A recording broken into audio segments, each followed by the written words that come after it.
Amahan, sa imong kamot, itugyan ko ang akong espiritu. Ang ikapito nga pulong pagabatbaton sa usa ka anak, membro sa Lourdes o Victor, o bago lang migradual sa senior high with high honors and awards sa China National High School, atong paminawan si Miss Mary Grace Allen Rasos.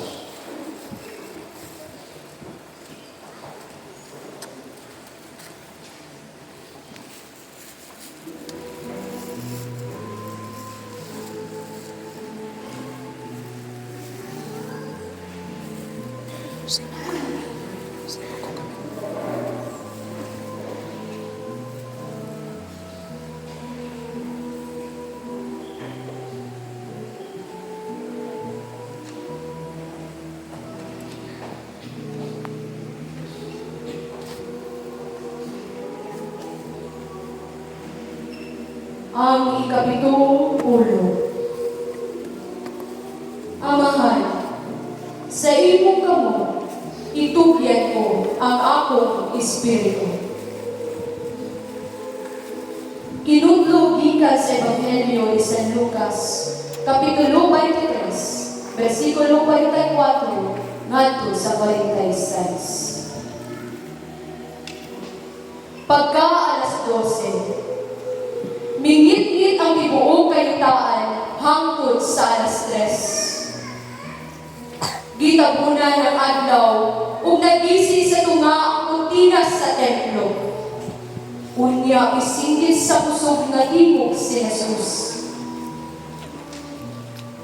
Amahan, sa imong kamot, itugyan ko ang akong espiritu. Humanyag sulti, nabugto ang iyang gilinhawa.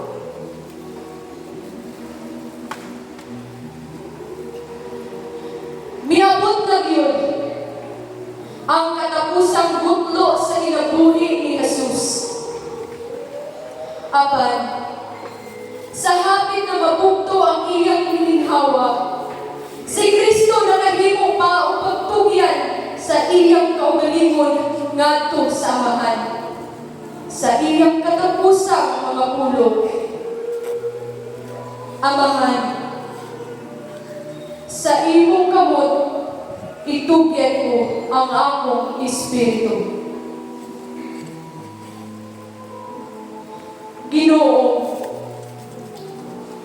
ang imong mga pulong nagpalayag unsa ka kalingon o kalimos ang imong pagsalig isip masinungtanong anak ngadto sa amahan.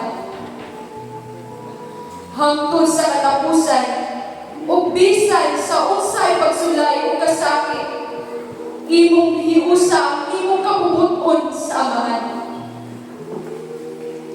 Imong gitugyan sa higpit ang imong espiritu ngadto sa amahan, aron mahiusa ikaw kaniya sa higpit.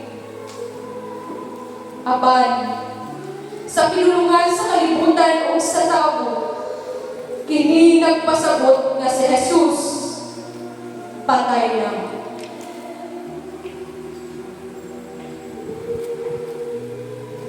Suno nga ang patay nga lawas ni Jesus, nga nagbitay sa krus. Ang iyang ulo nga naluhay na, gilabasan sa purong-purong nga tunuon. Tungod hingin, o tungod sa naugan nga lugo, lugos na mahila ang iyang malinawong nawong. Ang iyang lawas ng lagom, o nangasamad gumikan sa pagkain o paglatigong kaniya. Ang iyang mga kamot o tiil, gilagpasan sa lansang.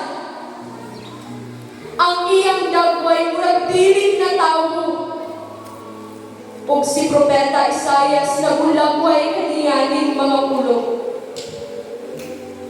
Tanawa, ang akong sulugoon mulambo. Ituboy siya og dayga.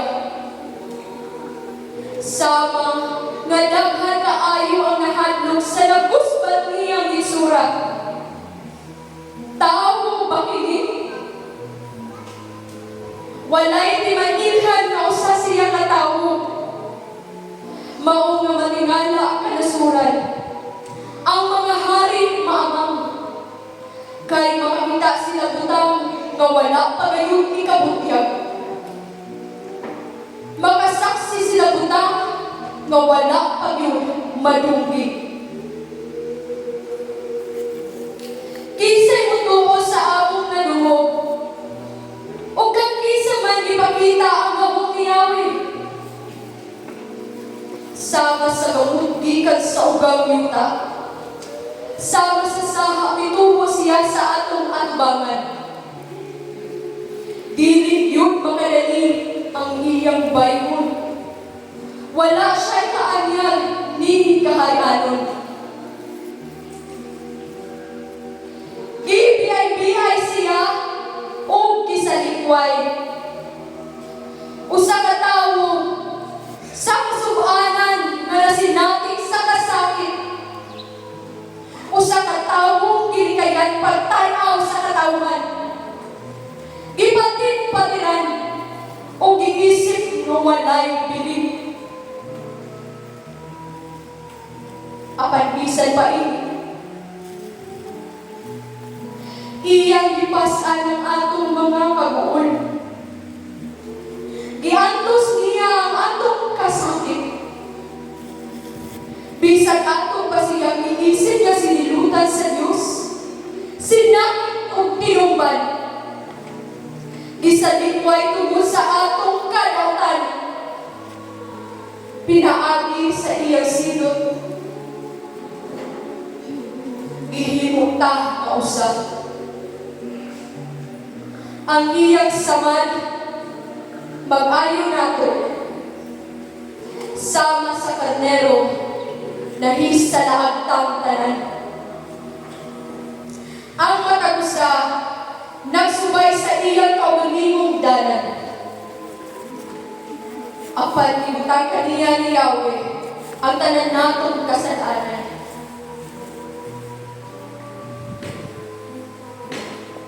Inawat ni Jesus ang tanan. O sa katapusan siya nakaingon, Amahan, sa imong kamot, itugyan ko ang akong espiritu. Ang gahong sa kagit-git malumpan ng tabon sa tibuok kalibutan. Samtang ang tanang kahayag na tingog diha sa krus. Ang iyang kamatayo sa krus, mao'y tingaan sa kabalaan sa iyang paghalad sa iyang kaugalingon samahan. O sa kalusay sa iyang gasa sa kaluwasan, alang sa katawhan o sa kalibutan. Dili, mitubon ang tubig sa pagbunyag. Nga maghugas ka natong tanan, o agugo sa Eucharistia, nga maghatag ka natong kinabuhi. Dungan sa pagkamatay ni Jesucristo, mao ang pagkabita sa tabi sa templo. Timaan nga, ang pagsimba sumala sa balaod ni Moises natapos na. Ang Diyos pagkasimbahan na liha sa Espiritu o sa kamatuoran. Ug nabuksan ang santuaryo alang sa tanang katawhan. Ang santuaryo nga mao si Jesucristo. Pagtanaw sa senturyon sa litabo, naghimaya siya sa Diyos Panginoon. Sa pagkatinuod, kinitawhan na anak sa Diyos.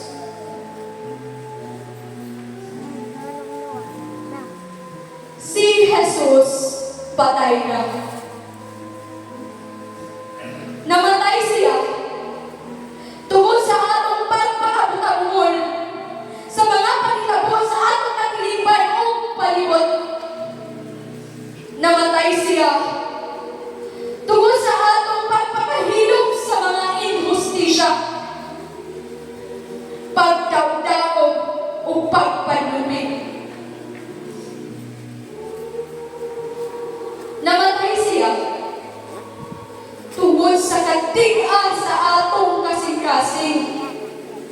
mga pagtuaw, sa mga kaisuunan tanang atos ug nag hinahanglan.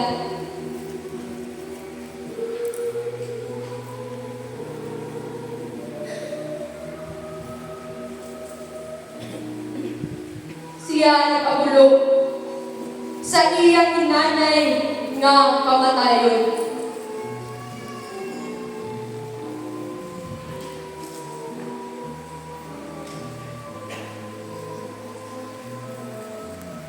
Mga isuon ko ni Kristo, ako gipaamit kaninyo ang akong kaugalingong kasinatian, mahitungod niini kapitong pulong ni Jesus diha sa krus.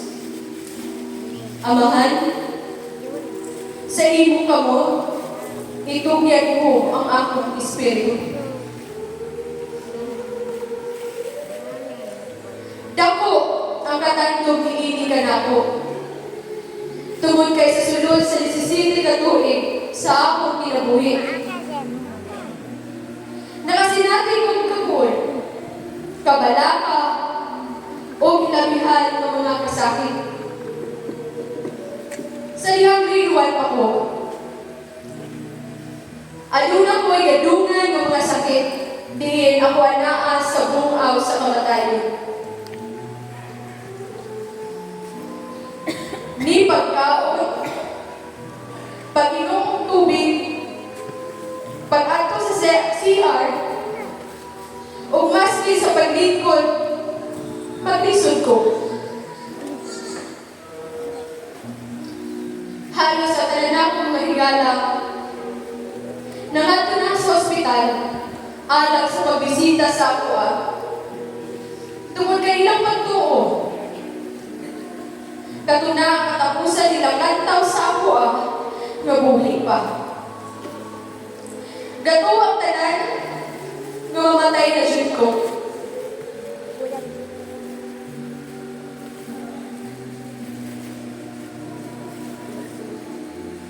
Niadto mga higayon akong gipangayo sa Ginoo. Hinaot, mabuhi pa ko ulian. Pero lisod, umurag imposible nang mahitabo. Kapoy, luya na kaayo ang pabati. Nanghilang na sila, o nangingon.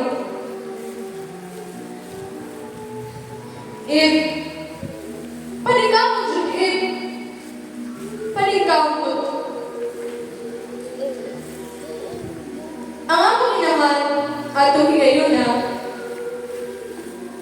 nagatubag sa ako kanilang, nung nag-ako sa hilong. Mato niya siya mingon, Lord, ubos naman ang dahas ng ilong ihatag sa ako Ako nang dawaton. Buhiya na ang akong anak.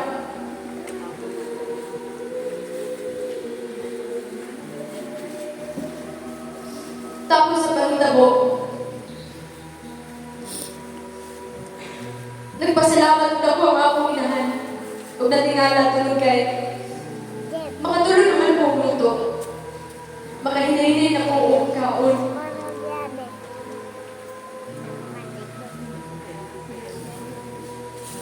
Ug tuod man, nilabay ang bulan o naulian ko.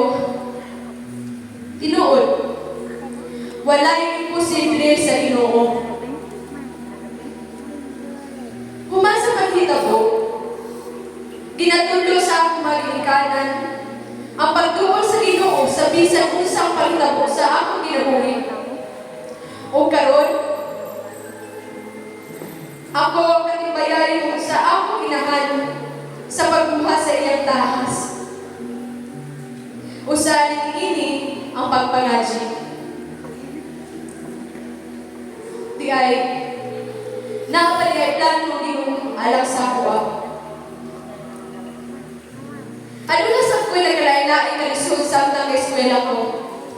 Usahan na ini, katunay kontes sa among eskwelahan. O pagkatin ako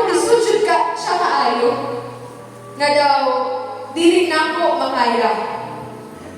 Bisan unsaon nako libog gihapon ang ako una-una sa pag-memorize sa labihan kadaghan sa mga formula. Niya pagkaugma na ba ang contest? Miulit ko, dala ang kalabad sa ulo o gahilak. Pero di na akong magulol o hilak. Dungan sa pagkumot sa skapularyo o nangayong tawag sa Ginoo.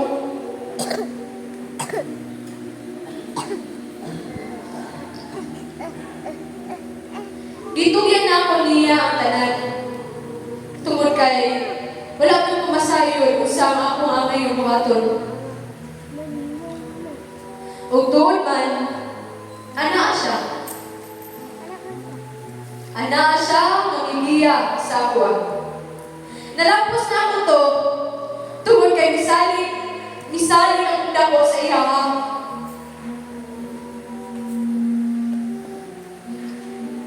Karon, nagpasalamat ko nga sa bisan unsa ang mga pagsulay sa kanunay. Kabalo ko nga naa siya nag-iyaw nagbantay sa akwa. Hinaot nga hangtod sa hapton. Atong makita ang kaayo sa Ginoo nga rin kanato. O isilsil sa atong una-una nga anaa siya mag-iyaw bantay kanato. Ug saya wala kayo yung imposible.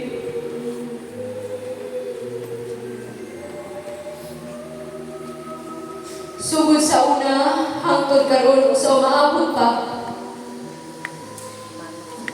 Amahan, sa imong kamot, itugyan ko ang akong espiritu.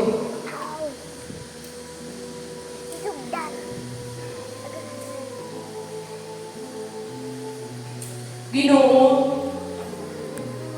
nagpasalamat kami kanimo sa kaluwasan sa tibuok kalibutan. Itugod, sumala sa imong kabuton. Inubanan sa imong espiritu. Nga magasangyo kami ng ining kaluwasan, pinaagi sa imong inadlaw kinabuhi. Hatagi kami sa likong pagtuo o kadasig, sa pagsaksi sa imong gugma ngadto sa among isikatawo o sa kalibutan.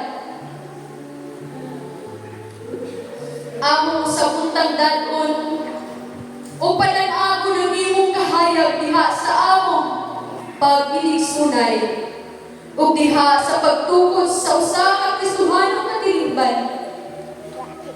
katilingban nga dili mahadlok kubaro pagsaksi sa kamaturan.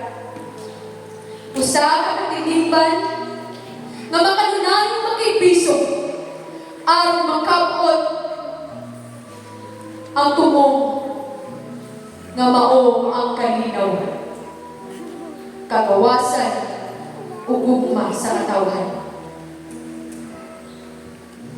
Itugod nga ang imong kadasi maguban kanamo sa kanunay aron mahimong ginigahong alang kanamo sa pagbuntog sa mga babag nga makapahilayo kanamo sa among isig katawo ug kanimo.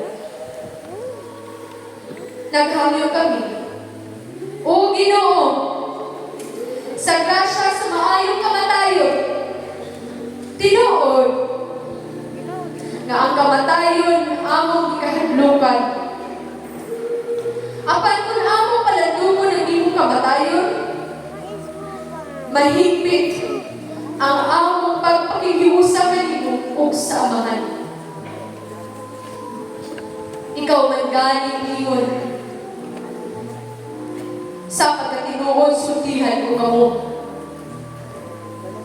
Magpabiling lugas ang liso sa trigo, kundi bugas sa yuta o mamatay. Apan kung mamatay, mamungan o daghan.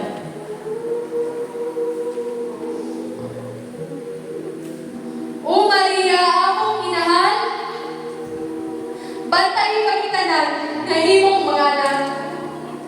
labi na sa takna sa among kamatayon. O bali kami, sama sa pag-unang mo kang Jesus, diha sa tilan sa iyang krus. Aron uban kang Jesus, sa katapusan sa among kinabuhi kami makaingon.